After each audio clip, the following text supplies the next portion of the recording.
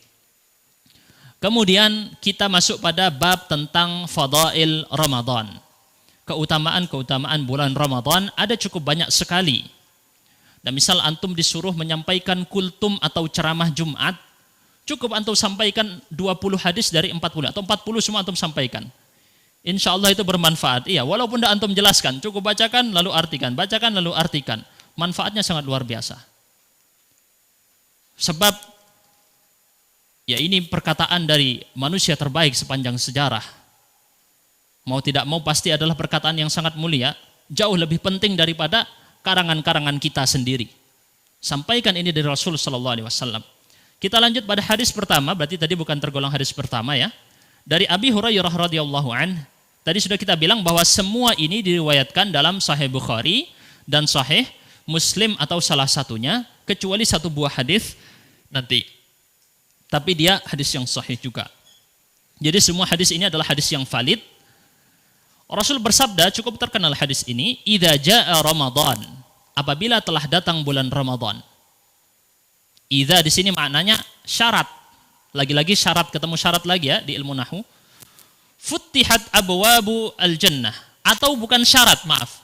Bisa juga di sini maknanya dzarfiyah, menunjukkan makna waktu, ketika.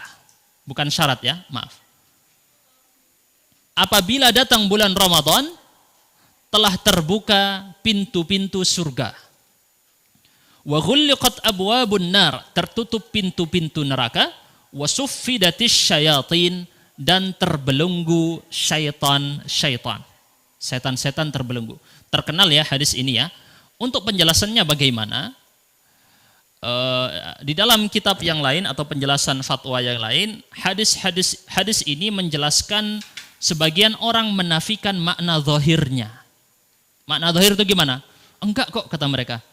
Ini maknanya bukan beneran pintu surga terbuka, tapi maksudnya adalah kebaikan terbuka. Tidak, kita bilang Rasulullah SAW menyampaikan di sini maknanya sesuai hakikat hadisnya. Rasul bilang apa tadi? Terbuka pintu surga, beneran terbuka pintu surga. Kita bilang ya. Adapun masalah kebaikan termudahkan, itu adalah konsekuensi maknanya. Bukan kemudian ditakwil, kemudian kita bilang enggak. Maksudnya Rasul bukan pintu surga terbuka. Nah, ini kita sudah berlatih menolak pesan Rasul, seakan-akan Rasul berbohong. Dan tidak ya. Rasul benar menyampaikan telah terbuka pintu surga khusus di bulan Ramadan. Dalam riwayat yang lain, di riwayat Tirmidzi, hadisnya adalah sahih juga atau hasan, tidak tersisa satupun pintu kecuali pasti terbuka. Menegaskan bahwa ini maknanya zahir sebagaimana datangnya benar. Walaupun memiliki konsekuensi makna, yaitu menunjukkan atau memancing motivasi manusia untuk beramal. Itu sebagaimana kita melihat di syarahnya oleh Syekh Ibnu Utsaimin dalam kitab Syarah Riyadhus Shalihin. Memancing orang untuk banyak beramal karena tahu bahwasanya pintu surga sedang dibuka. manusia lebih dimudahkan untuk melakukan amal soleh. Yang kedua, tertutup pintu-pintu neraka. Kenapa? Kata Syekh Ibnu Utsaimin, karena sedikitnya maksiat dilakukan di waktu bulan Ramadan. Oleh orang-orang mukmin banyak maksiat mulai meredam. Ini kedalaman ajaran Islam tidak terbatas pada teori. Pendidikan yang diberikan di bulan Ramadan, semua umat Islam mempraktekkannya. Sehingga orang terdidik secara praktek, bukan secara teori. Kamu tidak boleh melakukan ini loh. Tidak, langsung praktek, jangan dilakukan. Dan itu lebih cepat dalam mendidik. Kita lihat kemudian yang ketiga, tusaffadus syayatin. Yang dimaksud dengan tusaffad adalah tusalsal. Tusalsal itu dibelenggu. Oleh karenanya di dalam riwayat yang lain berbunyi wasul silatis syayatin wa maradatul jin. Dibelenggu syaitan-syaitan dan para pembangkang. Maradah itu yang dimaksud dengan maradah. Jadi yang dimaksud dengan syayatin di sini al-maradah, sebagaimana datang dalam lafaz hadis yang lain. Jadi hadis terkadang lebih dari satu riwayat lafadznya. Lafaz-lafaz ini saling menjelaskan satu sama lain selama dia masih derajatnya sama-sama sahih dan tidak bertentangan secara makna. Maka hadis menjelaskan hadis yang lain, riwayat menjelaskan riwayat yang lain. Dalam riwayat yang lain disebutkan wa maradatul jin. Syaitan-syaitan di sini yang dimaksud adalah para dedengkot-dedengkotnya. Alladzina hum asyaddus syayatina adawatan wa udwanan ala bani Adam. Itu definisi dari al-maradah. Syaitan-syaitan yang paling memusuhi anak Adam. Yang dimaksud dengan dibelenggu tidak terlarang sepenuhnya untuk mengganggu manusia. Ini dijelaskan dalam syarah-syarah hadis tentang ini. Jadi, Ustaz, tapi kok saya di bulan Ramadan masih bisa melakukan maksiat, masih terpancing ada bisikan-bisikan syaitan? Iya, karena tadi pertama yang dibelenggu adalah bukan semua syaitan, tapi apa? Al-maradahnya saja, para dedengkot-dedengkotnya. Sebagaimana dijelaskan dalam kitab-kitab para ulama. Kemudian, dibelenggu tidak bermakna mereka tidak melakukan hasutan atau mengajak orang kepada keburukan. Tapi hanya terkurangi. Syaitan-syaitan terlemahkan dari melakukan hal tersebut. Gitu ya. Bentar, salah pencet. Nah, saya lupa. Pokoknya langsung aja kita bahas tadi. Oleh karenanya Imam Ahmad bin Hambal pernah ditanya. Antum juga mungkin pernah dengar pertanyaan seperti ini. Imam Ahmad bin Hambal hidup tahun berapa? Saya tanya ke antum. Siapa Imam Ahmad bin Hambal ini? Kalau hadis riwayat Ahmad, pemimpin dari satu madhab yang 4 ya, madhab Hambali, murid dari Imam Syafi'i, hidup tahun 200-an ya. Beliau pernah ditanya, wahai Imam Ahmad, hadis ini tadi berbunyi syaitan-syaitan dibelenggu di bulan Ramadan. Lalu kenapa di bulan Ramadan kami masih melihat ada orang apa? Kesurupan. Ini mumpung ini Ru'yah Syariah Center ya. Antum nemu enggak orang kesurupan di bulan Ramadan? Pernah dengar ya? Ada. Kenapa kok bisa masih ada? Imam Ahmad bin Hambal ditanya tentang ini. Beliau Imam Ahmad mengatakan seperti inilah datangnya hadis ini. Tidak perlu ditakwil lagi. Beliau cukup mengimani adanya hadis ini. Hadis ini berbunyi syaitan-syaitan dibelenggu. Makanya tadi para ulama ketika menjelaskan belenggu ini tidak mencegah total 100% syaitan mengganggu, tetapi melemahkan syaitan dalam mengganggu. Jelas ya? Baik. Kita lanjutkan hadis yang kedua. Jadi tidak perlu lagi bingung ya bertanya, Ustaz kok masih ada kesurupan di bulan Ramadan? Apakah bertentangan dengan hadis ini? Tidak, kita bilang. Sebab belenggu tidak mencegah full. Antum kalau lihat orang dibelenggu, tangan dan kakinya, masih bisa berbuat sesuatu atau tidak? Masih ya, tapi tercegah, areanya terbatas ya, tindakannya terbatas dan seterusnya. Dan tadi kita sudah bilang bahwa makna hadis Rasul ini secara hakikatnya adalah terjadi. Sebagian menolak makna ini kemudian bilang, enggak, maksudnya dari terbelenggu syaitan bukan beneran terbelenggu. Nah ini dia sudah mulai melatih dirinya menolak pesan Rasul SAW seakan-akan Rasul berbohong. Padahal Rasul tidak berbohong di sini. Kita yakini seperti itu maknanya dan ada konsekuensi makna dari itu bahwasanya orang kesulitan dalam melakukan maksiat di bulan Ramadan tidak seperti di bulan-bulan yang lain. Hadis yang kedua, ya ini pentingnya sekali teman-teman sekalian, dalam memahami hadis-hadis ini, saya tidak mengarang sendiri. Kembali kepada kaedah-kaedah bahasa Arab dan merujuk kepada syarah-syarah hadis para ulama. Jadi saya sebelum menyampaikan ini tadi, saya cek dalam kitab-kitab syarah atau dalam fatwa-fatwa para ulama, dalam penjelasan makna-makna tadi. Kemudian saya rangkumkan buat antum. Dan ini penting sekali agar seseorang merujuk dulu kepada 1400 tahun ulama mengarang penjelasan hadis-hadis ini, antum harus rujuk ke situ dulu. Jangan mengarang sendiri dulu. Baru kalau sudah tidak ada penjelasannya, antum kembalikan kepada makna-makna bahasa Arab. Jelas ya? 1400 tahun tidak mungkin itu tidak dijelaskan oleh para ulama. Pasti ada penjelasannya. Dan antum merujuklah ke sana. Hadis yang kedua, kita langsung lanjut ya. Dari Abu Hurairah radhiyallahu anhu, Rasulullah bersabda, as-salawatul khams, salat wajib yang 5. Wal jumu'ah ilal jum'ah, salat Jumat ke salat Jumat. Berarti sepekan ya. Antum ikut salat Jumat pekan ini, pekan depan ikut salat Jumat lagi. Itu namanya al-jumu'atu ilal jumu'ah. Wa Ramadan ila Ramadan. Bulan Ramadan ke bulan Ramadan setelahnya. Berarti antum ikut bulan Ramadan tahun lalu dan tahun ini ikut bulan Ramadan lagi. Mukaffiratun ma bainahun. Antara solat dengan solat jamaah atau solat 5 waktu, antara solat Jumat dengan solat Jumat, antara Ramadan dengan Ramadan, menghapus apa yang terjadi di antara keduanya. Menghapus apa berarti? Menghapus dosa idza jtanabal kabair, selama dosa-dosa besar dijauhi. Penjelasan para ulama di antaranya Syekh Ibnu Utsaimin, maksudnya karena al-kabair, dosa-dosa besar hanya bisa dihapus dengan taubat. Dengan taubat. Sebagian dosa malah diberikan perintah untuk dilakukan hukuman pidana untuk melakukan penghapusan. Sebagian dosa lain juga membutuhkan apa? Kafarah, penebusan dosa ya. Kafarah ada yang dengan membebaskan budak, ada yang dengan puasa, ada yang dengan memberi makan. Jelas? Maka untuk dosa-dosa besar tadi tidak termasuk dalam keutamaan Ramadan ke Ramadan tadi. Sebagaimana dijelaskan oleh Syekh Ibnu Utsaimin rahimahullah, karena dosa-dosa besar masih harus butuh taubat khusus. Jelas? Sebagaimana nama masjid ini Masjid Taubat. Oke. Kita lanjut ya.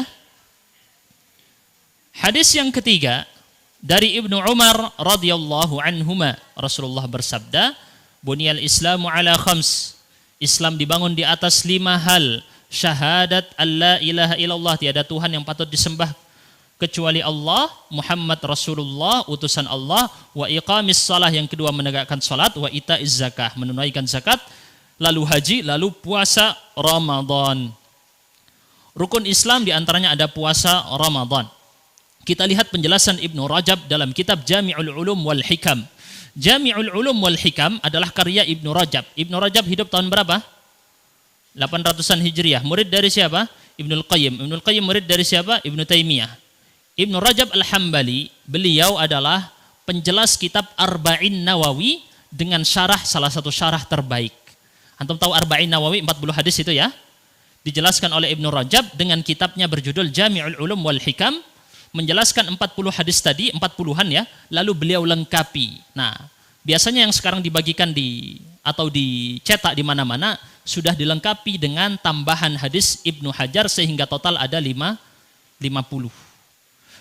hadis tambahan dari Ibnu Rajab tadi, kemudian beliau jelaskan dalam kitab Jami'ul Ulum wal Hikam. Kalau antum mau nanya, Ustadz, kitab yang bagus menjelaskan Arba'in Nawawi kitab apa? Kitabnya Ibnu Rajab Al-Hambali tadi, Jami'ul Ulum wal Hikam. Beliau menjelaskan bahwa bangunan Islam itu tidak bisa dibangun kecuali dengan 5 hal tadi. Kalau ada yang hilang, berkurang bangunannya. Jelas ya? Dan kalau hilang semua, Islam hilang semuanya. Beliau menjelaskan secara ringkas seperti itu. Bahkan Abu Bakar radhiyallahu anhu, beliau memerangi orang-orang yang murtad karena apa? tidak mau menunaikan zakat. Satu rukun hilang keislaman bagi Abu Bakar sehingga beliau bolehkan memerangi mereka. Terjadilah perang yang dilakukan oleh Abu Bakar memerangi mereka yang tidak mau menunaikan zakat. Karena itu termasuk juga puasa Ramadan, termasuk dari rukun Islam yang 5. Kita lanjut hadis yang keempat dari Abu Hurairah radhiyallahu anhu. Rasulullah bersabda, "Man amana billahi wa bi rasulih." Barang siapa yang beriman kepada Allah dan Rasulnya. Wa aqamas shalah, dan menegakkan salat, wa shama Ramadan, dan melakukan puasa. Berarti 3 rukun Islam tadi dilakukan di sini, tidak disebutkan zakat, tidak disebutkan haji ya. Kana haqqan. Nah, di sini kalimatnya mulai jawab syarat. Jawab syarat itu kalau terpenuhi tadi 3 hal tadi, beriman, salat, puasa Ramadan, kana haqqan 'ala Allah. Maka wajib atas Allah, atau kita bisa bilang juga dibahasakan yang lain, dia berhak mendapatkan sesuatu dari Allah berupa apa? Ayyudkhilahul jannah, dimasukkan ke dalam surga. Jahada fi sabilillah, sama saja apakah dia berjihad di jalan Allah, au jalasa fi ardihi allati wulida fiha, atau dia tidak pergi berjihad tetapi dia menetap tinggal di tanah airnya yang dia terlahir di sana. Sekalipun dia tidak pergi berjihad, di sini beliau bisa mendapatkan janji surga hanya dengan melakukan iman, salat, puasa. Pertanyaannya sekarang, kenapa enggak disebut zakat dan haji? Saya tanya ke antum, kenapa? Kenapa enggak dilengkapin biar 5 sesuai rukun Islam? Ada yang tahu mungkin? Kira-kira kenapa? Kalau haji kaitannya dengan apa? Kemampuan finansial biasanya ya, harta. Kemudian zakat juga berkaitan dengan kemampuan finansial, harta juga. Tidak semua orang mampu berhaji, tidak semua orang mampu berzakat. Tetapi untuk beriman, sholat, dan puasa Ramadan, semua orang pasti bisa. Kenapa? Karena Allah tidak mungkin menelantarkan hambanya tidak dikasih rezeki. Kalau Allah nyuruh antum sholat, pasti Allah kasih antum makan. Gak mungkin dong antum disuruh sholat tidak dikasih makan. Karena antum kalau sholat butuh makan. Betul? Tapi untuk zakat dan haji tidak disebutkan karena ada kaitan dengan persyaratan finansial. Orang tidak wajib zakat kecuali sampai di persyaratan nisab dan haulnya sekian-sekian. Ada syarat batasnya ya. Haji juga demikian. Kita lanjut. Faqalu ya Rasulullah, wahai Rasulullah, mereka para sahabat bertanya, afala nubasyirun nas? Kenapa kok enggak kita sampaikan kabar gembira ini kepada manusia? Berarti cuma lakukan 3 tadi, walaupun tidak pergi berjihad atau walaupun dia pergi jihad atau tidak pergi berjihad, dia masih dapat janji surga. Maka Rasulullah bersabda. Jadi terkadang sebuah info yang benar, Rasulullah tidak menyampaikan info tadi ke semua orang. Ada orang yang dapat, ada orang yang tidak dapat. Dalilnya apa? Sahabat Nabi yang bernama Hudzaifah ibnul Yaman, beliau mendapatkan info tentang nama-nama orang munafik. Khusus sahabat Nabi Hudzaifah ibnul Yaman. Sahabat yang lain tidak dapat.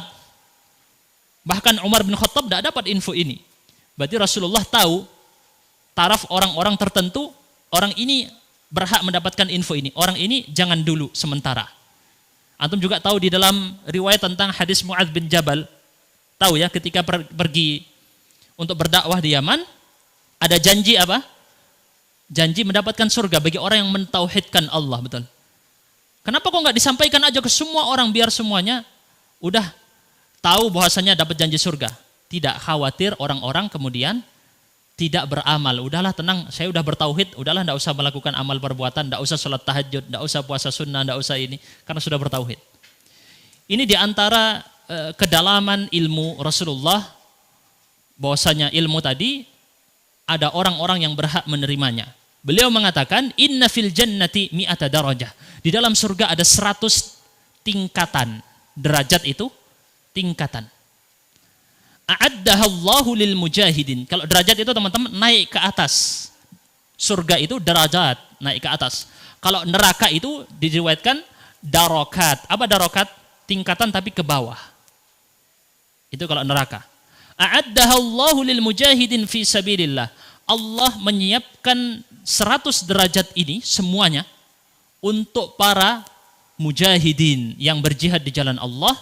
Ma bainad darajataini, antara satu derajat dengan derajat yang lain. Tadi ada 100 ya. Antum misalnya bangun bangunan 100 tingkat. Nah, itu istilahnya begitu ya. Surga ada 100 tingkatan. Antara satu tingkatan dengan tingkatan yang lain, kata Rasul, kama bainas sama'i wal ard, sejauh langit dan bumi. Jadi antum mau melihat ke tingkatan yang selanjutnya seperti melihat bintang di langit. Jauh sekali ya. Jadi jangan tidak dibilang sama. Ustadz, ada orang yang rajin puasa, rajin sholat tahajud. Ada orang tidak rajin puasa, tidak rajin sholat tahajud. Apakah di surga mendapat pahala atau ganjaran yang sama? Tidak. Ganjarannya tadi perbedaannya, satu derajat dengan derajat yang lain berapa? Sejauh langit dan bumi. Hadis sahih. Hadis sahih diriwayatkan dalam Imam Al-Bukhari, di Sahih Bukhari.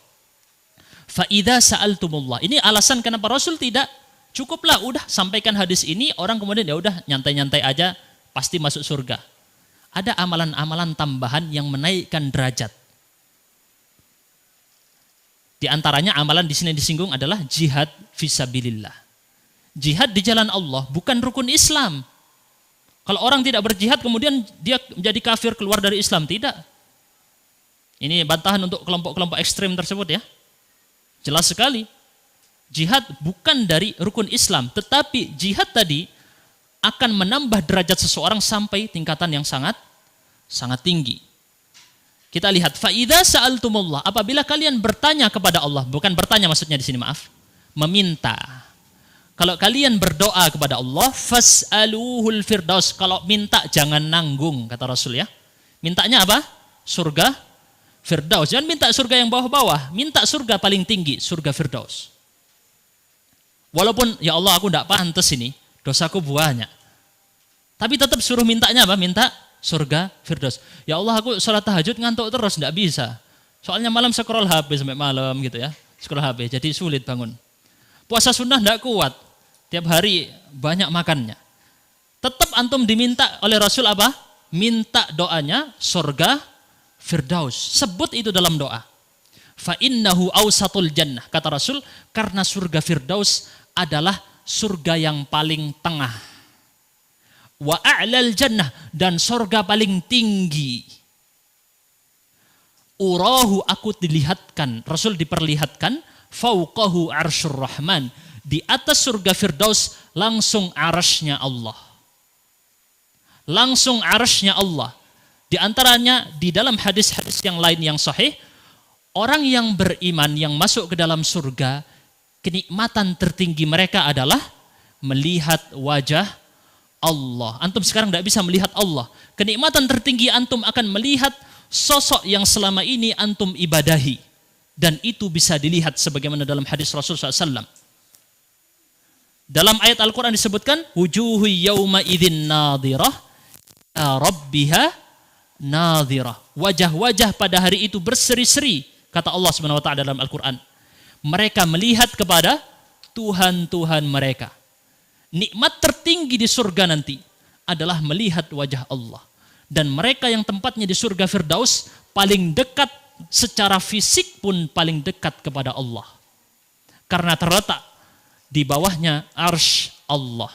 Wa minhu tafajjaru anharul jannah. Dari surga firdaus terpancar sungai-sungai surga.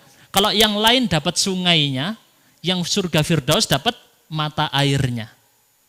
Antum kalau suruh minum air sungai sini kan enggak mau ya. Sungai Berantas untuk minum mau enggak? Tapi kalau kita cari sumbernya di atas, seger pasti ya. Paling dingin, lebih nikmat daripada air kulkas. Seger air mata sungai. Kalau antum pergi ke pegunungan, minum coba sumber mata air. Seger, bersih, murni. Yang antum minum aqua itu kan diambil dari sumber mata air Pandaan. Gitu ya. Yang antum minum itu enggak dimasak itu. Yang antum minum di botol-botol aqua itu kan enggak dimasak. Murni dia. Kita lanjut ya. Kayaknya enggak cukup ini kalau 40 hadis semuanya. Baru sampai hadis kelima penjelasannya wis singkat ini aku ya. Tak singkat sesingkat-singkat mungkin. Dari Abu Hurairah radhiyallahu an, hadis yang kelima. Nikmat belajar hadis ini. Sangat nikmat sekali. Makanya kalau antum lihat masih ada ratusan ribu hadis. Betul ya?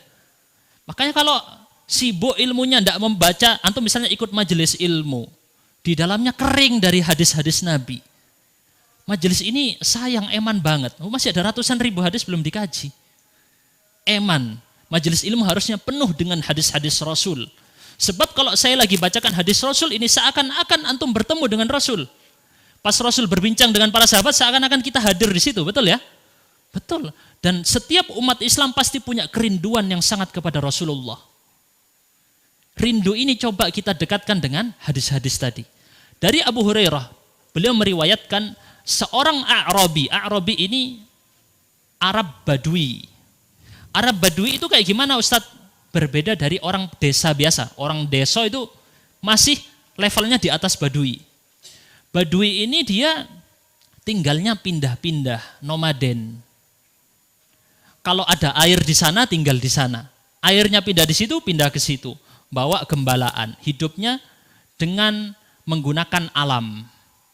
Makanya mereka nggak punya rumah, tinggalnya di tenda-tenda. Ini A'rabi ya. Nggak ada kalau di Indonesia sulit nyarinya. Kalau zaman dulu banyak. Seorang yang Badui ini mendatangi Rasul. Biasanya kalau orang Arab Badui itu nanyanya ceplas-ceplos ya. Karena dia jarang bergaul dengan manusia. Nggak punya sekolah segala macam ya. Kalau nanya ceplas-ceplos. Dan para sahabat Nabi kalau datang Arab Badui suka. Karena Arab Badui ini ceplas-ceplos, nanyanya wis seenaknya sendiri. Sahabat Nabi tidak mampu bertanya seperti itu, takut ya. Yang bisa bertanya seperti itu seorang Arab Badui biasanya. Makanya mereka kalau ada datang Arab Badui senang para sahabat Nabi. Kenapa? Karena akan ada ilmu baru. Tanyanya ceplas-ceplos, wis ini siap-siap wis, seru pasti gitu ya. Ya antum tahu saja kisahnya Arab Badui yang kencing tiba-tiba di masjid ya. Datang Arab Badui, datang ke masjid, ngapain ke masjid? Bukan belajar, bukan apa, kencing. Langsung. Manggil Rasulullah, enggak manggil Rasulullah, manggil apa? Nama langsung. Ya Muhammad, langsung gitu ya. Wahai Muhammad, ya gitu Arab Badui ya. Ceplas-ceplos langsung. Datang kepada Nabi, dullani ala amal. Tunjukkan kepadaku suatu amal perbuatan. Kalau aku lakukan, aku langsung masuk surga. Wah enak ya ceplas-ceplos ya. Langsung. Kasih tahu aku amal perbuatan, kalau aku lakukan langsung masuk surga. Oke. Rasulullah menjawab, ta'budullaha la tusyriku bihi syai'a. Kamu beribadah kepada Allah. Nah, ini ilmu nahwu setelahnya ini. La tusyriku bihi syai'an, kalimat datang setelah ma'rifah, i'rabnya adalah hal, kondisi. Nah, ini enggak ada kalau antum pakai Google Translate atau nerjemah pakai kamus enggak nemu ini ya. Hanya dengan belajar ilmu nahwu. Kamu beribadah kepada Allah, la tusyriku bihi syai'an, enggak dipisah dengan waw yang berarti dan. Tetapi langsung disambung dengan kalimat lain. Kalimat yang datang setelah ma'rifah adalah menunjukkan kondisi. Kamu beribadah kepada Allah dalam kondisi tidak berbuat syirik kepada sesuatu apapun. Enggak menyekutukan Allah dengan sesuatu apapun. Murni mintanya sama siapa? Allah. Enggak pakai yang lain-lain. Wa tuqimus shalah al-maktubah. Amalan yang selanjutnya melakukan salat yang wajib. Yang ketiga, tu'addiz zakah al-mafruḍah, menunaikan zakat. Yang terakhir, puasa Ramadan. Tidak disebutkan di situ berhaji. Mungkin karena melihat orang yang bertanya ini bukan orang yang memiliki kemampuan berhaji. Mungkin ya, wallahu a'lam bishawab, harus dirujuk lagi ke kitab-kitab. Yang menjadi bukti di sini, orang manusia itu cukup melakukan kewajiban-kewajiban tadi, rukun Islam tadi. Walaupun dia tidak melakukan sholat sunnah, walaupun dia tidak melakukan sedekah, ya, cukup dengan amal-amal wajib sudah bisa masuk surga. Qala, si Arab Badui ini menjawab, walladzi nafsi biyadih, demi yang jiwaku berada pada tangannya, dalam genggaman Allah. La azidu ala hadza, aku ndak mau nambah-nambah ini. Kata Arab Badui tadi, ya wes aku cuma mau sholat wajib aja, nggak mau sholat sunnah sama sekali. Aku mau puasa Ramadan aja, gak mau puasa sunnah sama sekali. Katanya ya. Wes cuman itu aja.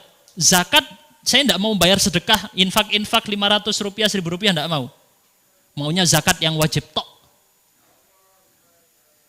Falamma walla, maka kemudian dia pulang, udah terpenuhi ya. Ya udah aku nggak mau melakukan kecuali ini aja. Lalu dia walla itu berpaling balik pulang. Maka Rasul kemudian berkata kepada para sahabat, man sarrahu ayyanzura ila rajulin min ahlil jannah falyanzur ila hada. Kata Rasul ketika dia sudah pergi, barang siapa yang senang untuk melihat kepada lelaki dari penduduk surga, maka hendaknya dia melihat kepada orang ini. Udah dijamin masuk surga, padahal cuma melakukan yang wajib-wajib saja. Inilah Islam, mudah dipraktekkan. Mudah dipraktekkan. Tidak minta yang rumit-rumit kepada kita. Wah enak ya, sudah dijamin surga gini. Yang lain iri ya, aku sudah amalan sunnah kok masih ya gitu ya. Belum tentu masuk surga. Baik, ini ada panjang penjelasan dari Ibnu Hajar, yang dinukil dari Al-Qurtubi, takutnya kepanjangan langsung kita lompati. Padahal penjelasannya ini ya penting juga ya. Kenapa Ustadz kok saya masih melakukan amalan sunnah Ustadz? Karena waktu melakukan amalan wajib tadi kita masih belum sempurna, Pak. Sholat saya mikiri, makan apa ntar lagi, amalan sholat itu mesti mulai Allahu Akbar, tahu-tahu salam kan? Assalamualaikum, tadi ngomong apa ya kok sholat ya? Ya gitu, kenyataan sholat kita levelnya masih seperti itu, betul ya? Pas terawih ngantuk-ngantuk, karena pas buka makannya terlalu banyak, sholat terawih ngantuk-ngantuk, nggak kuat. Imamnya panjang dikit, waduh imamnya gitu, aduh golek sing naik-naik gitu. Jadi level kita masih di situ. Karena kewajiban-kewajiban kita masih levelnya kurang sempurna, butuh yang nembel-nembeli. Ditambalnya pakai amalan sunnah. Jelas ya? Sudah habis tak? Belum? Sampai jam berapa? Sampai azan maghrib. Oh ya. Hadis yang ke-6. Dari Abu Hurairah radhiyallahu anhu. Yang pengen filenya nanti minta ke admin ya, file PDF-nya ini. Syukur-syukur ada santri-santri sini yang menerjemahkan. Nah, diterjemahkan, dibagikan, bagus, dikaji lagi lebih dalam nanti sama Ustadz Arif gitu, sama Ustadz yang lain. Dari Abu Hurairah radhiyallahu anhu, Rasulullah SAW bersabda, qala Allah berfirman. Apa hukumnya kalau seperti ini? Disebut dengan hadis qudsi. Dia ucapannya Allah tetapi tidak di dalam Al-Quran.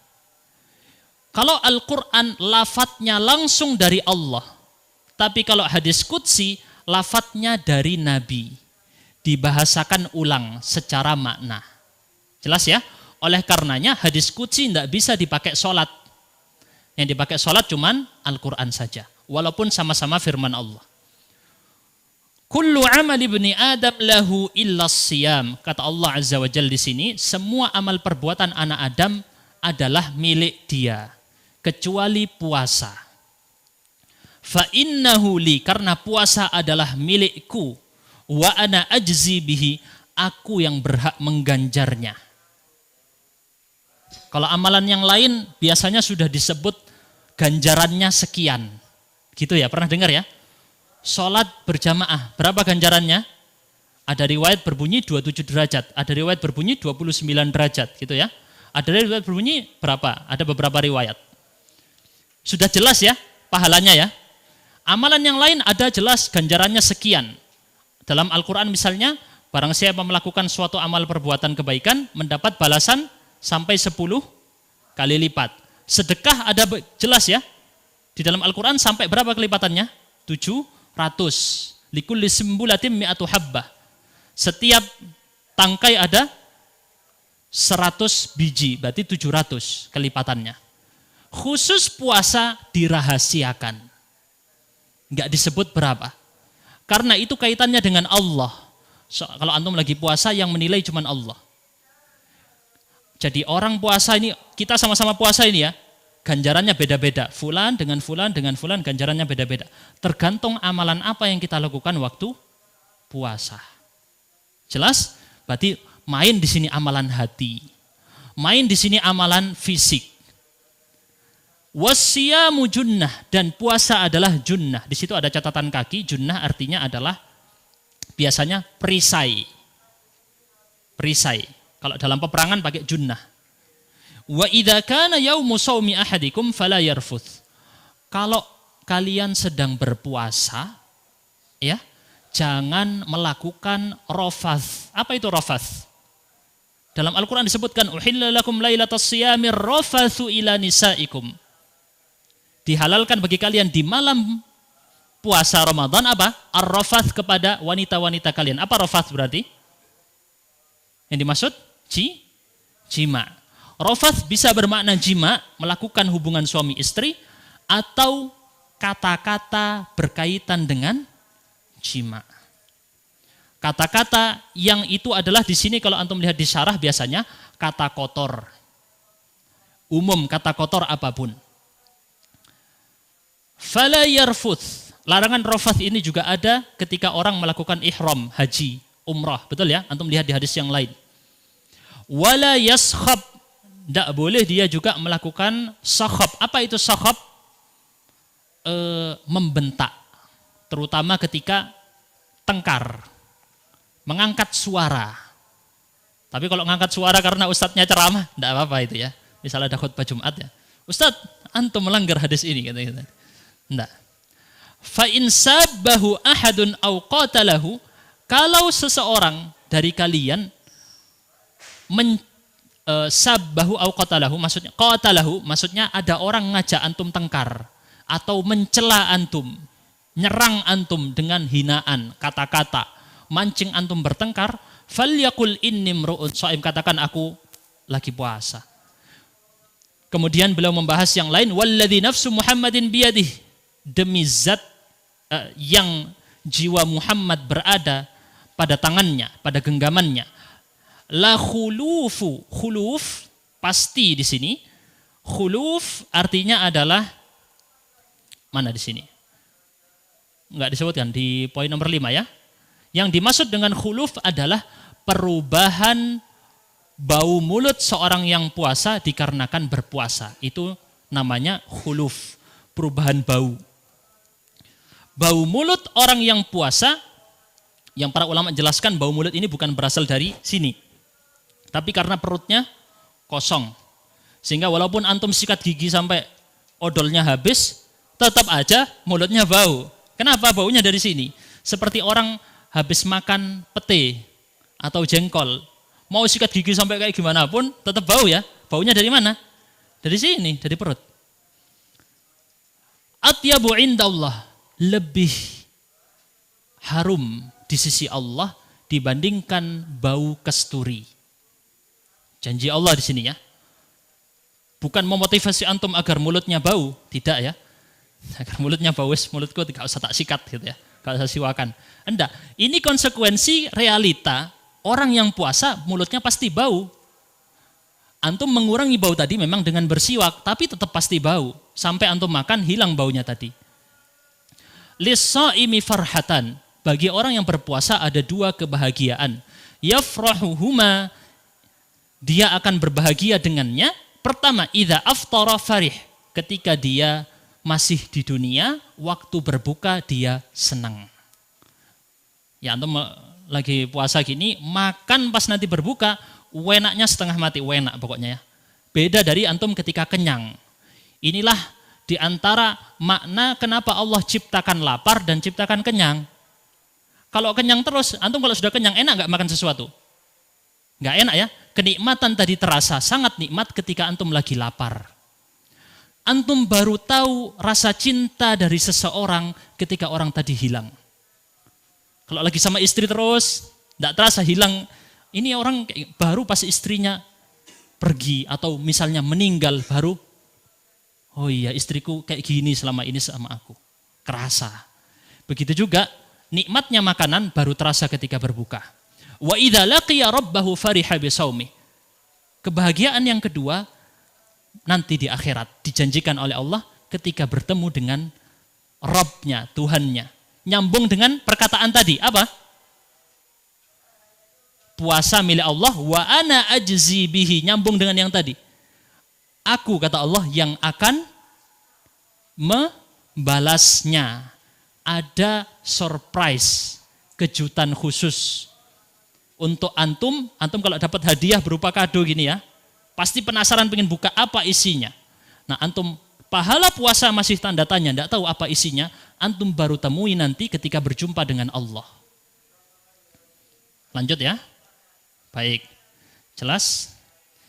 Hadis yang ketujuh, karena hadis tadi sudah terkenal, kita langsung lompat-lompat aja.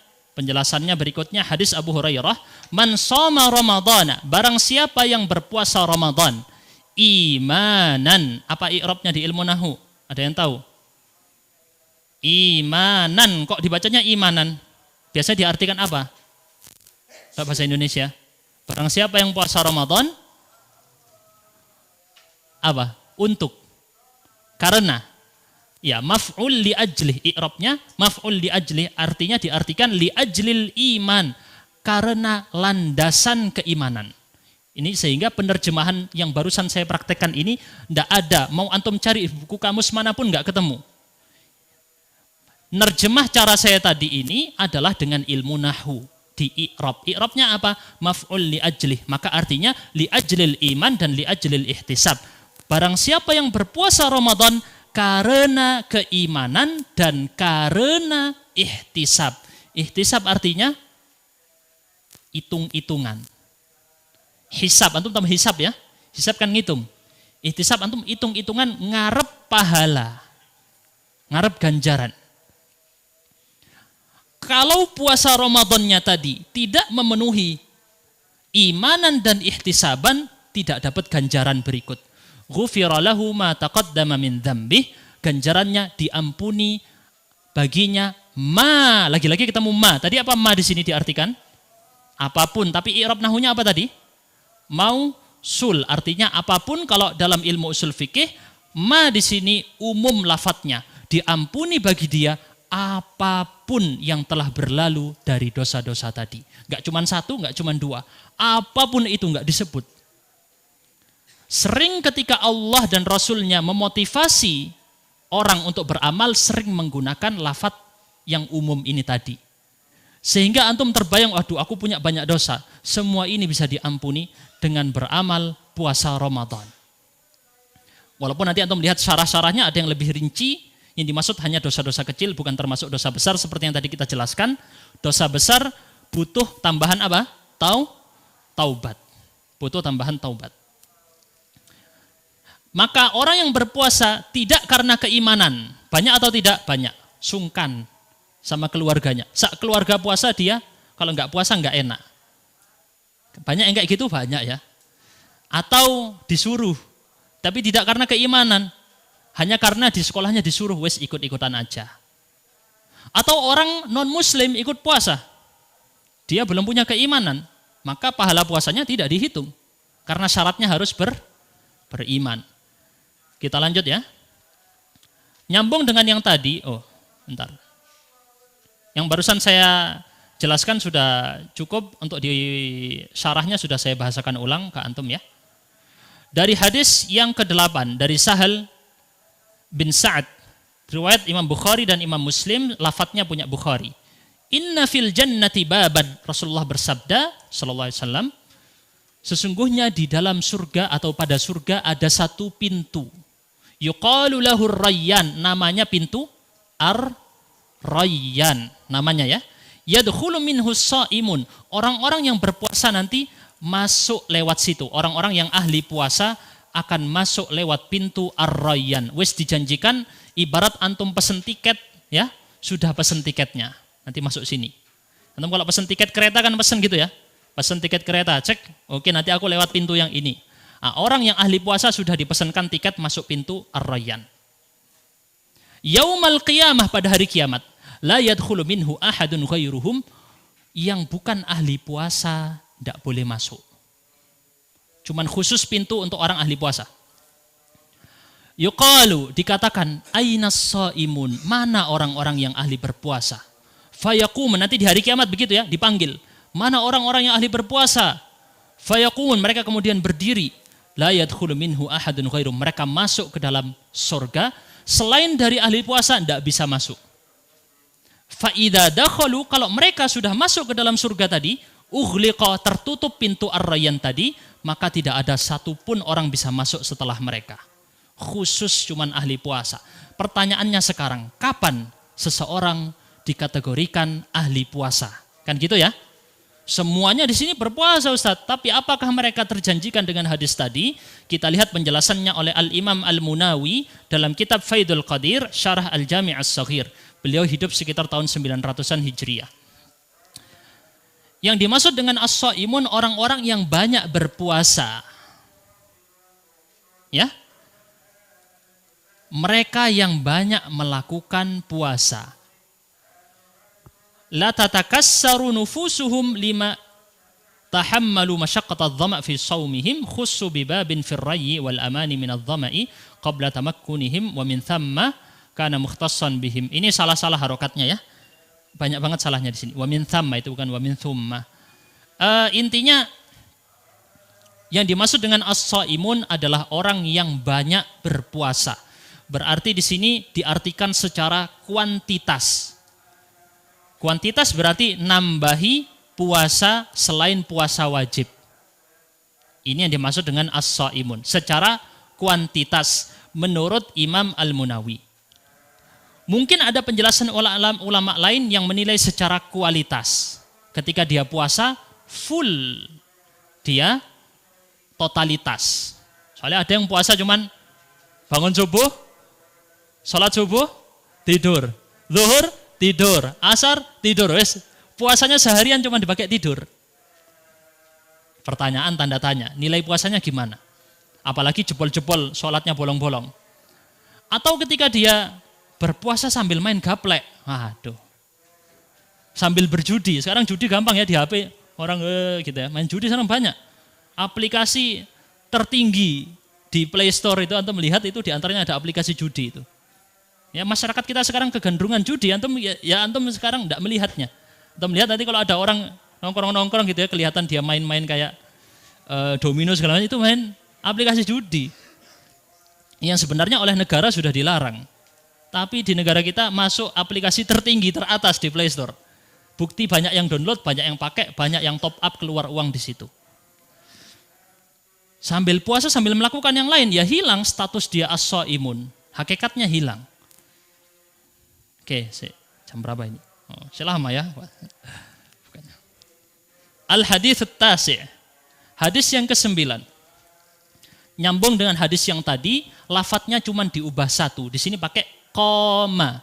Barang siapa yang melakukan qiyam, sholat malam di bulan Ramadan, imanan dalam rangka keimanan dan dalam rangka mencari pahala, diampuni baginya apapun dosa yang dia miliki di masa lalu. Apapun itu dosanya. Termotivasi orang yang dulu melakukan, aduh Ustaz dulu saya judi. Aduh Ustaz dulu saya melakukan ya dosa-dosa yang banyak itu.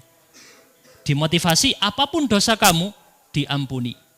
Dengan syarat melakukan qiyam Ramadan, sholat malam. Lihat antum di syarahnya itu, yang dimaksud dengan qiyam adalah qiyamul lail. Sholat malam. Termasuk di dalamnya apapun itu sholat malamnya. Tidak harus seluruh malam. Ini dalam syarahnya Asy-Syaukani dalam kitab Nailul Autar. Jelas ya, di antaranya qiyam Ramadan apa? Salat tarawih. Kita lanjut sekarang dengan hadis ke-10. Dari Aisyah radhiyallahu anha, Rasulullah suatu malam melakukan salat di masjid. Malam-malam beliau salat di masjid. Hadis ini diriwayatkan, lagi-lagi tadi sudah kita bilang, Sahih Bukhari, Sahih Muslim, lafadznya Imam Bukhari. Kalau lafadznya Imam Bukhari berarti ada lafadz lain punyanya Imam Muslim, riwayatnya sedikit berbeda secara lafadz. Ya, tadi sudah saya jelaskan juga bahwa lafadz dengan lafadz yang lain saling menafsirkan. Rasul suatu malam sholat di masjid. Berarti sini dimaksud Masjid Nabawi. Fasalla bi sholatihi nas. Kemudian orang-orang ikut sholat dengan Rasul. Berarti bermakmum. Ya, bermakmum. Ini dalil bahwasanya boleh kalau ada orang melakukan sholat tadi, kemudian datang orang untuk makmum. Walaupun awalnya sendirian, tiba-tiba berubah jadi berjamaah. Ini dalil boleh terjadi seperti itu. Tsumma shalla minal qabilah. Kemudian malam selanjutnya Rasul sholat lagi di malam tadi. Infonya beredar cepat. Tadi malam Rasul sholat, kemudian orang-orang ikut jamaah di belakangnya. Sholat malam. Infonya beredar cepat, fakathuran nas, malam selanjutnya orang rame yang hadir. Kayak mau sholat Jumat misalnya, atau kayak mau sholat jamaah, rame. Tsumma ijtama'u minal lailati tsalitsati awir rabi'ah. Lanjut malam ketiga, tambah rame lagi. Atau malam keempat. Di sini ada keraguan dari periwayat, entah malam ketiga atau malam keempat. Au di situ yang artinya atau menunjukkan makna syak, ragu. Falam yakhruj ilaihim Rasulullah. Rasul kemudian tidak lagi lanjut keluar malam-malam melakukan sholat lagi. Jadi malam selanjutnya tidak ada sholat malam di situ. Falamma asbah, Rasul sholat malam di rumah. Masuk pagi hari, qala qad ra'aitul ladzi sana'tum. Rasulullah di hari paginya berkata, aku telah melihat yang kalian lakukan selama malam-malam ini. Maksudnya aku sholat sendirian, lalu kalian datang berjamaah di belakangku. Walam yamna'ni minal khuruji ilaikum. Tidak ada yang mencegahku keluar di malam hari untuk lanjut sholat lagi bersama kalian. Illa anni khasyitu an tufrada alaikum. Kecuali hanya karena aku takut sholat ini diwajibkan bagi kalian. Kok bisa gitu?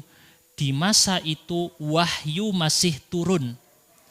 Perubahan hukum bisa terjadi. Contoh, di masa lalu khamr, minum arak, minuman keras itu belum haram. Sahabat Nabi masih minum minuman keras. Prosesnya lama sampai kemudian diharamkan. Ada perubahan hukum. Di masa lalu ada yang namanya nikah kontrak. Bisa nikah, kontraknya berapa hari, setelah itu cerai. Dibolehkan, kemudian dihapus hukumnya menjadi haram. Di masa lalu keledai yang dia keledai jinak yang dirawat di pemukiman manusia boleh dimakan, kemudian diharamkan. Ada perubahan hukum terjadi ketika wahyu masih turun. Rasulullah takut ketika itu status sholatnya masih sholat sunnah ya, sholat tarawih, sholat qiyamul lail aslinya. Sholat tarawih itu hanya penamaan. Tapi nama sebenarnya sholat malam. Tarawih dinamai tarawih karena ada jeda antar rokaat tadi. Jadi habis selesai 2 rokaat atau 4 rokaat, nyantai dulu. Kenapa kok nyantai? Sholatnya lama berdirinya. Karena capek berdiri, duduknya nanti lama, istirahat, santai, baca Quran, minum-minum, atau ngapain gitu. Gitu aslinya ya tarawih itu. Nyantai, karena berdirinya lama sekali. Di sini, Rasulullah takut diwajibkan. Jadi perubahan hukum bisa terjadi ketika wahyu turun. Ketika itu sholat yang masih status sunnah bisa terangkat jadi wajib. Rasul takut ini jadi wajib, makanya tidak dilanjutkan oleh Rasulullah Sallallahu Alaihi Wasallam. Dilanjutkan oleh siapa? Yang menghidupkan sunnah ini siapa? Khalifah yang kedua, Umar Ibnul Khattab. Apakah Umar menyelisihi Rasul? Tidak. Karena ketika Umar melakukan, wahyunya sudah terputus, tidak bisa hukumnya diubah. Alasan Rasul tidak melakukan sholat tarawih jamaah lagi, kenapa? Takut hukumnya berubah menjadi wajib. Alasan tadi mengikat hukum dalam ilmu usul fikih, hukum itu berputar bersama illahnya. Illah itu alasan dari hukum tadi. Sesuatu tadi menjadi wajib selama illah hukumnya masih ada. Sesuatu tadi menjadi sunnah selama illah hukumnya masih ada. Di sini tidak bisa sudah status sunnah tarawih berubah jadi wajib, nggak bisa. Maka Umar bin Khattab melihat ini bisa dijadikan sunnah yang dihidupkan kembali. Sehingga amalan sunnah tarawih bukan suatu penyimpangan dalam ajaran Islam. Tetapi menghidupkan sunnah Rasul yang dulunya ada, dimunculkan lagi, ilahnya sudah hilang, tidak bisa berubah jadi wajib, statusnya tetap sunnah. karena wahyu sudah terputus. Jelas ya? Baik. Tadi saya lupa mau menjelaskan, apalagi ada lagi ini saya lupa, cuman ya secara sekilas seperti itu. Secara sekilas adalah penjelasan tentang sholat sunnah taraweh seperti itu. Bukan berarti tidak boleh melakukan sholat sunnah taraweh berjamaah. Tapi maksudnya adalah takut ketika itu berubah statusnya menjadi wajib. Ini dalam ilmu usul fikih atau ilmu tafsir Al-Quran dibahas dalam pembahasan ilmu nasakh, an-nasikh wal mansukh. Ada hukum yang dihapus, ada hukum yang menghapus. Ketika Rasul masih hidup, hukum bisa terhapus dan ada hukum baru yang menggantikannya. Dalam Al-Quran apa berbunyinya? Ayatnya di surat Al-Baqarah, ma nansakh min ayatin. Iya, itu ayatnya ya. Jadi dalil bahwasanya suatu hukum di zaman Rasul bisa berubah, dihapus. Makanya alasan tadi terjadi. Lanjut hadis ke-11. Dari Ibnu Abbas radhiyallahu anhuma, beliau meriwayatkan ketika Rasulullah SAW pulang dari hajinya. Tadi saya sudah bilang bahwa ini hadis riwayatkan Bukhari Muslim, lafadznya punya Bukhari. Nabi pulang dari haji. Saya tanya ke antum, Rasulullah haji berapa kali? Berapa kali? 1 kali. Haji apa itu disebut dengan haji? Wada, haji perpisahan ya. Tapi beliau ada keinginan untuk berhaji lagi ya. Tapi kemudian Allah mewafatkan beliau. Rasulullah pulang dari haji terakhir beliau alias sudah mendekati beliau wafat. Beliau berkata kepada Ummi Sinan Al-Ansariyah, seorang sahabat Nabi, ma mana'aki minal hajj? Kenapa kamu tidak ikut haji? Qalat, dia berkata, Abu Fulan. Yakni maksudnya suaminya. Suamiku gara-garanya. Kana lahu nadihan, dia punya 2 unta yang dipakai untuk mengirigasi pertanian sawah. Jadi kalau di Arab itu yang dipakai untuk nyiramin tanaman bisa unta atau umum, bisa bukan selain unta jantan yang dimaksud dengan nadih, atau ya hewan. Biasanya di masyarakat Arab juga bisa pakai keledai. Hewan yang dipakai untuk membantu menyirami sawah. Hajja ala ahadihima. Apa maksudnya hajja ala ahadihima? Kalau antum pakai ilmu terjemah kamus, dia berhaji di atas salah satunya, gitu toh ya. Maksud daripada ini bukan berhaji sekedar itu, entah di sini dimaksud adalah berhaji dengan menunggangi hewan tadi untuk perjalanan haji, ya, atau hewan tadi dijual untuk membiayai hajinya. Saya kurang tahu, salah satu dari keduanya. Yang jelas salah satu dari keduanya. Entah hewannya dipakai, pokoknya hewan tadi menjadi sarana dia untuk melakukan haji. Entah dijual atau dipakai untuk tunggangan. Dia punya 2 tok ya hewan ya. Sisa satunya buat nyirami sawah. Haji itu teman-teman nggak kayak di zaman kita, cuman beberapa hari selesai gitu ya. Zaman dulu kan berbulan-bulan, perjalanan bolak-baliknya segala macam.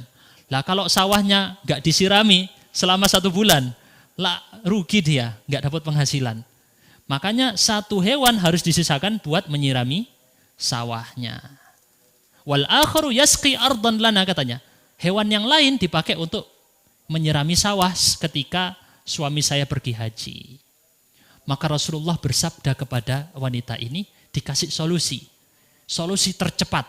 Fa inna umratan fi Ramadan. Sesungguhnya umrah di bulan Ramadan. Padahal Rasul tidak diminta ya. Wanita ini nggak minta. Rasul kasih tahu aku amalan mengganti haji atau segala macam. Rasul ngasih solusi, inisiatif dari Rasul sendiri.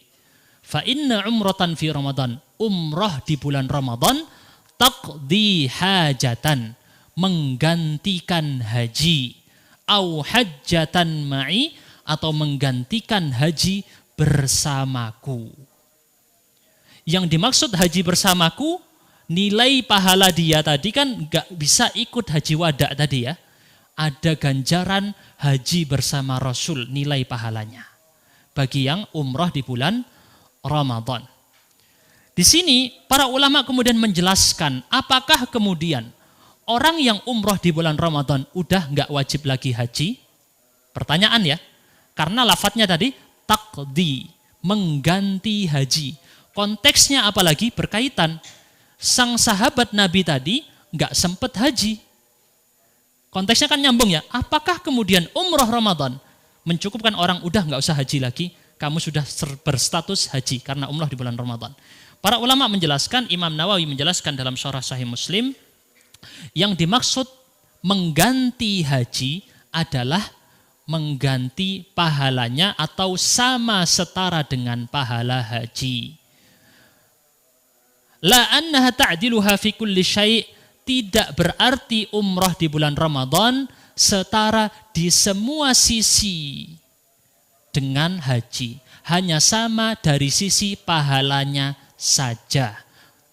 Jelas ya? Fa innahu law kana alaihi hajjatun, kalau dia masih ada kewajiban untuk berhaji, dia belum pernah haji dan sudah mampu untuk berhaji, lalu dia umrah di bulan Ramadan, umrah tadi tidak bisa menggantikan kewajiban haji. Tetap dia harus haji.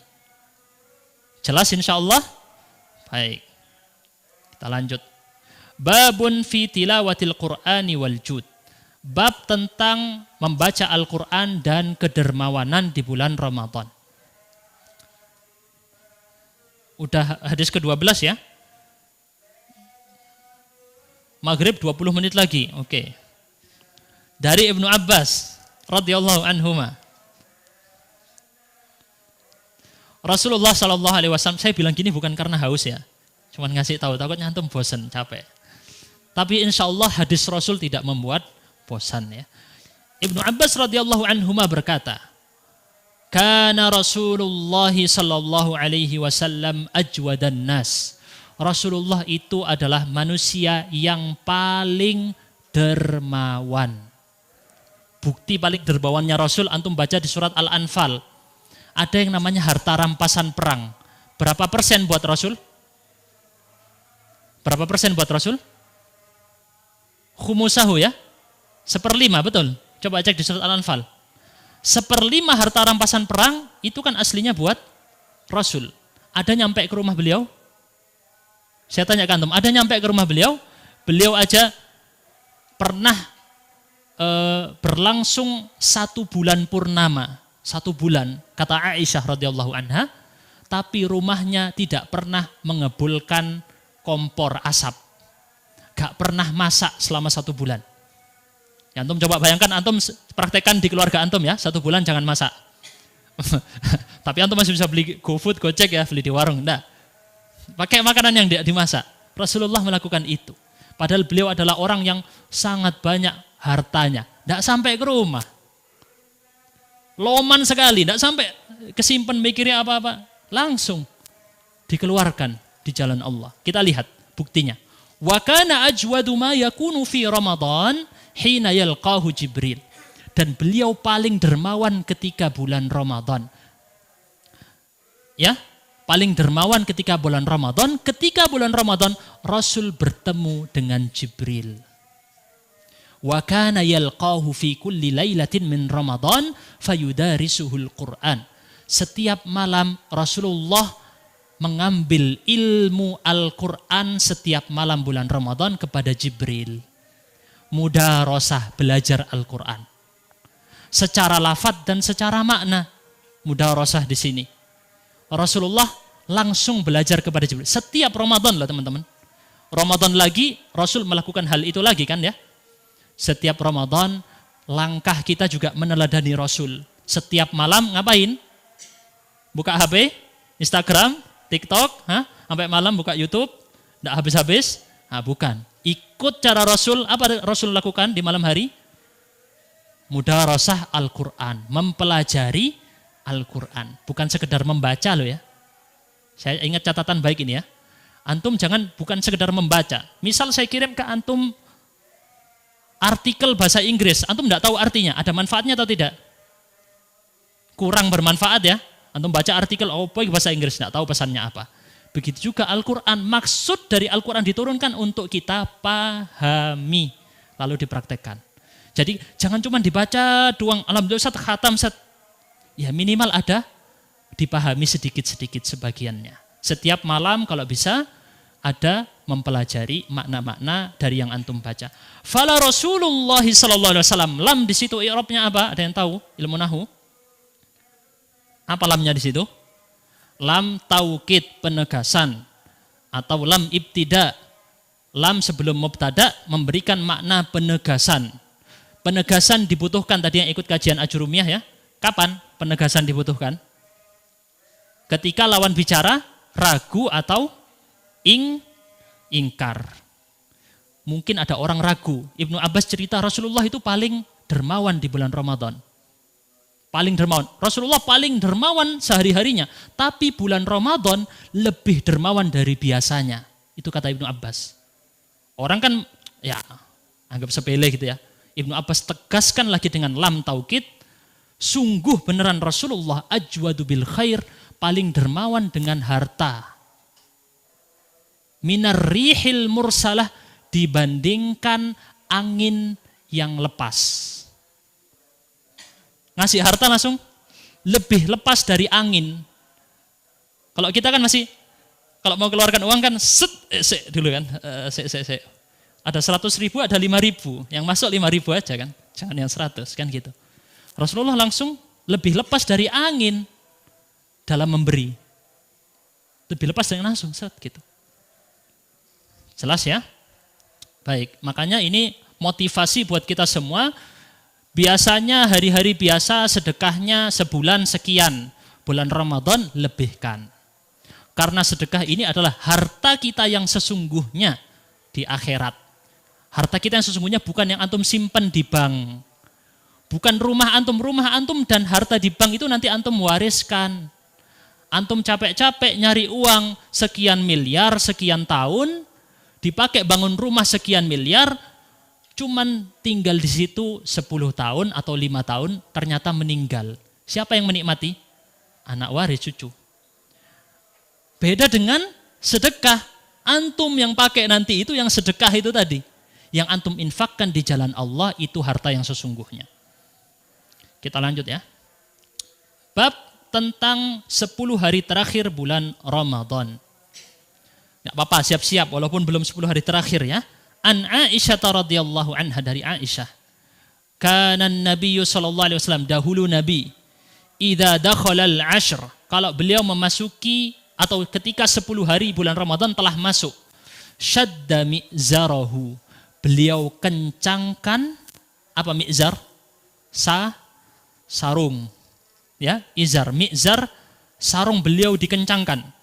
Diriwayatkan, dikisahkan, dijelaskan oleh Al-Imam Syaukani dalam kitab Nailul Autar, yang dimaksud mengencangkan sarung adalah menjauhi istri-istri beliau. Liburan sebentar dari istri, fokus ibadah. Wa ahya lailahu, beliau hidupkan malam harinya. Hidupkan malam harinya berarti apa maksudnya? Melean. Tidak tidur atau tidurnya sedikit.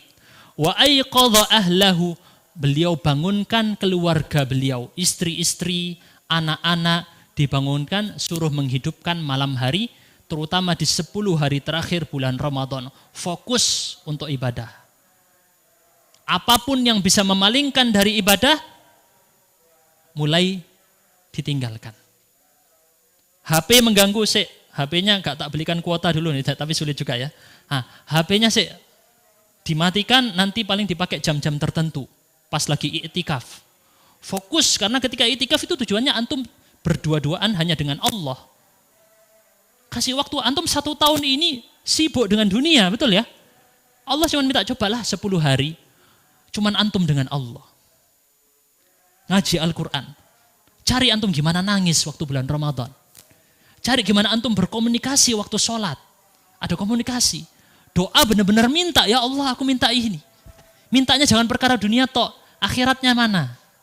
Mintanya jangan cuma mobil, rezeki, nyari duit segala macam. Akhiratnya minta juga. Tadi kita jelaskan minta surga Firdaus, sebut itu surga Firdaus dalam sujud-sujud kita.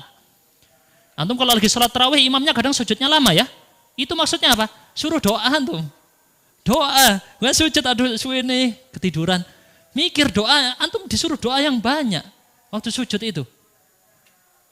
Karena ketika itu kondisi hamba paling dekat dengan Allah ketika dia sujud. Maka fa'akthiru fihi doa, kata Rasul SAW ya, perbanyaklah doa ketika bersujud. Banyak-banyakin doa. Ketika sholat sunnah tapi ya, jangan waktu antum lagi ngimami. Itu lagi ngimami, kasihan belakangnya ada orang yang punya hajat. Jadi ini gambaran Rasulullah SAW ketika, Ustadz saya tidak bisa 10 hari terakhir full, sebagian aja, nggak apa-apa. Nggak bisa seluruh hari, seluruh malam, saat malamnya aja, alhamdulillah, iktikaf. Dalam kaidah fikih dikatakan, ma la yudraku kulluhu, la yutraku kulluhu. Yang tidak bisa diperoleh seluruhnya, jangan ditinggalkan seluruhnya. Ada orang, Ustadz saya baca Al-Quran masih lambat-lambat. Katanya kalau bulan Ramadan minimal 1 kali khatam lah gitu ya. Oh saya lambat, saya tidak bisa khatam. Wes lah tidak usah baca Quran sekalian, masa gitu? Enggak ya. Tidak bisa sekaligus seluruhnya, antum hitungnya jangan dari hasil, hitung dari proses. Prosesnya apa? Saya Al-Quran baca 1 jam, nah gitu. Perkara 1 jam dapat 1 juz, 2 juz, urusan nanti. Yang penting saya habiskan waktu untuk Al-Quran sekian jam. Nilai prosesnya teman-teman, prosesnya. Tidak usah pikir hasil, prosesnya yang antum ukur. Baik, kita lanjut ya. Hadis yang ke-14. Rasulullah SAW kana ya'takifu, dari Aisyah lagi. Aisyah radhiyallahu anha. Dan antum lihat sahabat-sahabat Nabi yang paling banyak riwayat hadisnya yang muda-muda. Ini menunjukkan keutamaan para pemuda. Karena pemuda terutama yang jomblo-jomblo ini belum punya kesibukan ya. Kalau yang sudah beristri, mikir listrik, mikir air, mikir anak, anak sakit, anaknya 10, pusing lagi ya. Yang masih jomblo ini kesempatan ngambil ilmu sebanyak-banyaknya. Aisyah meriwayatkan dari Nabi SAW bahwasanya beliau iktikaf. Apa itu iktikaf? Kita lihat penjelasan di bawah. Iktikaf, mana ini iktikaf ya? Di sini. Yang dimaksud dengan iktikaf secara bahasa adalah mengurung diri.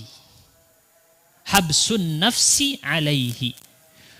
Al-iqamatu ala syai', menegakkan sesuatu lalu mengurung diri pada sesuatu tadi. Gitu ya.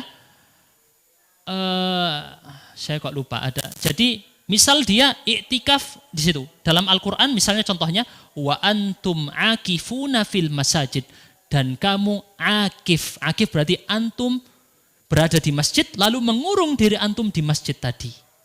Secara fisik paling utama, secara batin kalau bisa. Kadang kan fisiknya di sini, batinnya di Shopee gitu ya. Buka Shopee, buka Tokopedia. Nah, repot ini, apalagi yang sukanya belanja. Hati-hati kalau di masjid tidak boleh jual beli. Di masjid tidak boleh jual beli. Jangan kemudian antum transaksi online di dalam masjid. Keluar dulu dari masjid, baru transaksi online. Jelas ya? Kalau di masjid dilarang jual beli. Wa qauluhu azza wa jal, antahhira baitiya lit-ta'ifina wal-akifin. Iktikaf ini sudah ada sejak zaman Nabi Ibrahim. Dalilnya surat Al-Baqarah ayat 125. Bahkan orang-orang musyrik juga melakukan ya'kufuna ala asnamil lahum. Mereka iktikaf kepada berhala-berhala mereka. Bahasa orang kita Jawa apa? Semedi, di goa, di hutan, di lokasi-lokasi keramat. Nah, kalau kita orang Islam ada juga semedi. Di mana semedinya? Di masjid. Di antara gaya dakwah yang bagus, kalau bisa nggak pakai istilah iktikaf mungkin ya. Kita istilahkan orang awam, mari semedi. Semedi di mana? Di masjid. Nah, gitu. Kalau antum lihat bahasa-bahasa kita banyak menggunakan sebenarnya bahasa istilah-istilah dari agama-agama terdahulu. Contoh puasa. Puasa itu dari agama mana istilahnya aslinya? Agama Hindu. Upuasa atau agama Kapitayan. Dia istilah situ ulama terdahulu enggak menggunakan, udah kita beda pakai saum aja, enggak. Biar dekat, loh sama loh kita punya puasa. Loh kamu ikut kita aja sama-sama puasa, kan gitu ya. surga dan neraka. Istilah mana itu? Buddha dan Hindu, betul ya? Dipakai oleh para pendakwah di masa lalu biar ngerti surga. Oh ya surga, neraka. Podo punya surga, punya neraka. Pakai istilah sembahyang, betul ya? Kenapa kok pakai istilah sembahyang? Ngajak orang, Pak mau kemana Pak? Sembahyang, aku juga sembahyang, ayo ikut. Diajak ke masjid, masuklah Islam. Jadi istilah-istilah tadi mendekatkan orang-orang. Makanya antum lihat Indonesia alhamdulillah sekarang udah jarang Hindu, Buddha dan Kapitayan atau ke agama-agama leluhur. Kenapa? Di antara sebabnya juga orang-orang terdahulu bisa merakyat dengan masyarakat pelan-pelan. Masuk ke dalam agama. Begitulah teman-teman, istilah-istilah yang terlalu sulit bahasakan ulang dalam metode berdakwah. Iktikaf, angel istilah iktikaf aja. Ini mau apa acaranya? Semedi. Ikut semedi. Ini orang seneng semedi. Ada orang lebih biasanya di kampung ada ya, suka semedi. Semedinya di mana Mbah? Saya suka semedi di air terjun, di mana gitu ya. Ini Pak ada semedi yang bagus, lebih bagus dari air terjun. Di mana? Sini ikut saya di masjid. Dapat makan juga sampean. Oh ya ikut aja saya gitu ya. Jadi ajak istilah-istilah dakwah ini bisa digunakan istilah-istilah yang membumi, melokal. Hakikatnya sama, betul tidak? Hakikatnya sama. Contoh lain santri. Antum tahu santri? Ini istilah Buddha aslinya. Antum cari pesantren, itu pesantren Buddha. Kiai, santri itu istilah agama terdahulu. Dipakai agar orang kemudian mau nyantri juga. Ada orang biasa nyantri. Oh sampean mau nyantri kemana? Itu mau nyantri jadi biksu di sana. Ya, jadi biksu kan? Sama orang-orang terdahulu yang dakwah, wes ikut aku aja nyantrinya di sini sama kiai. Sama kiai juga, tapi ngajarnya ngajar Islam ya. Dia awalnya mau jadi biksu, tahu-tahu jadi ulama malah. Itulah di masa lalu, metode berdakwah penting. Istilah bisa dikompromikan. Hakikatnya sama. Lanjut ya. Dari Aisyah radhiyallahu anha. Istri Nabi SAW. Dahulu Nabi iktikaf 10 hari terakhir bulan Ramadan hatta tawaffahullah, sampai Allah mewafatkan beliau. Dari awal disyariatkannya Ramadan, puasa Ramadan. Saya lupa puasa Ramadan disyariatkan di tahun berapa? Tahun 2 Hijriah atau berapa? Saya lupa ya. Coba cari ya. Jadi setiap tahun beliau melakukan iktikaf sampai beliau wafat. Setiap tahun. Tsumma i'takafa azwajuhu min ba'dihi. Kemudian istri-istri beliau juga ikut iktikaf di masjid. Dalil bahwasanya perempuan juga disyariatkan iktikaf di masjid. Karena istri-istri Rasul dulu melakukan itu juga. Boleh teman-teman ya, tidak dilarang. Jangan kemudian istrinya pengen iktikaf dilarang. Di sini dalil ya. Walaupun ada ikhtilaf di antara para ulama tentang masalah wanita. Ya.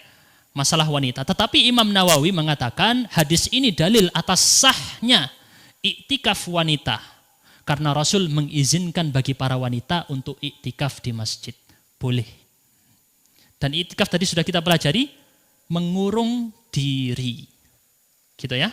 Ini hukumnya sunnah muakkadah, sunnah yang sangat ditekankan berdasarkan kesepakatan para ulama seluruhnya.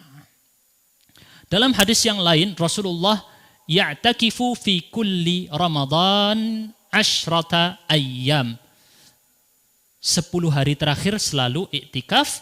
Falamma kana al-'amu alladhi qubida fihi i'takafa 20 yawman. Di tahun beliau wafat, beliau iktikaf berapa hari? 20 hari. Khusus di hari terakhir beliau wafat. Ini juga dalil boleh lebih dari 10 hari. Jelas ya? Ini dalil boleh lebih dari 10 hari. Wallahu a'lam bissawab. Jadi ini penjelasan dari Mula Ali Al-Qari dalam kitabnya Umdatul Qari. Ini dalil beliau tahu bahwasannya akan wafat di tahun itu. Sudah mendapatkan pesan-pesan beliau akan wafat. Kemudian beliau memperbanyak amal perbuatan di masa akhir hidupnya. Dan banyak sekali dalil-dalil yang lain. Beliau terlihat seakan-akan mengisyaratkan akan wafat. Di antaranya ada isyarat yang di dalam Al-Quran. Ada yang tahu? Surat An-Nasr. Idza jaa nasrullahi wal fath. Ini isyarat Rasulullah sudah mau wafat. Dalil lain, isyarat Rasul mau wafat apa? Di dalam surat Al-Maidah apa? Al-yauma akmaltu lakum dinakum. Telah tuntas misimu Muhammad, agama sudah sempurna. Kalau sudah selesai misinya ngapain terus? Ya sudah, selesai. Dicabut nyawa beliau. Ini isyarat beliau tahu akan meninggal. Karena tahu akan meninggal, isyaratnya dari mana Ustaz? Dari ayat-ayat tadi. Maka kemudian beliau memperbanyak amal perbuatannya. Nah kalau kita Ustaz kan kita nggak dapat wahyu Ustaz, gimana cara tahu saya isyarat mau meninggal Ustaz? Ya antum lihat kalau antum dikirimi penyakit itu udah isyarat ya. Dapat penyakit gula, udah isyarat itu sudah, diisyarati antum. Diisyarati macam-macam penyakit-penyakit yang dikirim kepada kita. Musibah bencana, moro ada gempa tiba-tiba. Itu isyarat kepada kita, udah dekat ajalmu. Ada kecelakaan, tetangga meninggal, saudara keluarga meninggal, itu isyarat buat kita. Tapi hati kita terlalu keras. Betul tidak? Isyarat itu teman-teman. Rasulullah ketika menerima isyarat tadi, langsung diwujudkan dalam amal perbuatan. Oke, ngecek dulu. Kayaknya udah ini ya. Nah ya sudah, mungkin kita cukupkan di sini dulu biar antum siap-siap berbuka. Subhanakallahumma bihamdika asyhadu an la ilaha illa anta astaghfiruka wa atubu ilaik sampai hadis ke-16. Kalau diberi izin lagi oleh Ustadz Arif, tapi saya cuman di Malang sampai semingguan ini atau nanti kita kira-kira di tanggal 20-an itu mungkin di Malang. Nanti tergantung kalau mau dilanjutkan lagi boleh. Subhanakallahumma bihamdika asyhadu an la ilaha illa anta astaghfiruka wa atubu ilaik. Wassalamualaikum